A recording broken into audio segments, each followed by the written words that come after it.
Russian President Vladimir Putin has addressed relations between Moscow and Ankara in his annual end-of-the-year news conference. After the downing of a Russian fighter jet in November, Putin says he sees no prospect of improving relations with the current leadership of Turkey. Turkey says it warned the Russian jet several times about the jet entering its airspace, but Putin again rejects this. We believe that the actions of the Turkish authorities against our aircraft that was downed, this is a hostile act.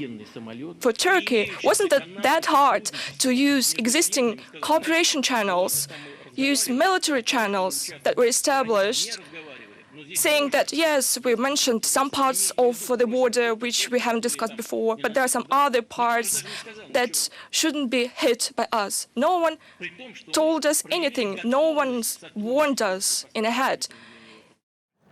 Well, for more on the Russian president's annual end-of-year address, Albina Kovalova joins us from Moscow now. Putin is still talking. What else did he have to say about relations between Russia and Turkey, Albina? Hi there. Well, let's start with his words about the act of Turkey. He said it was an act of enmity for Turkey to be downing that Russian jet. He does not seem to understand why that happened.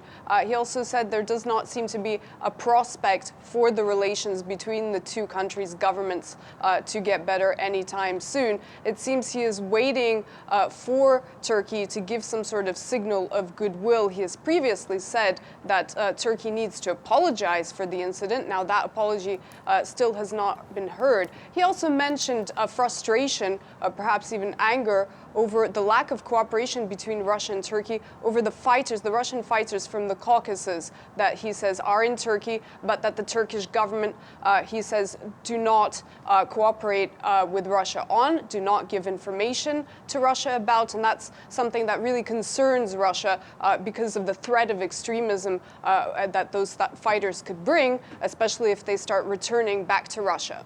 Well, the marathon Q&A session is still ongoing. We're seeing live pictures here. He's also been talking about the ongoing conflict in Syria.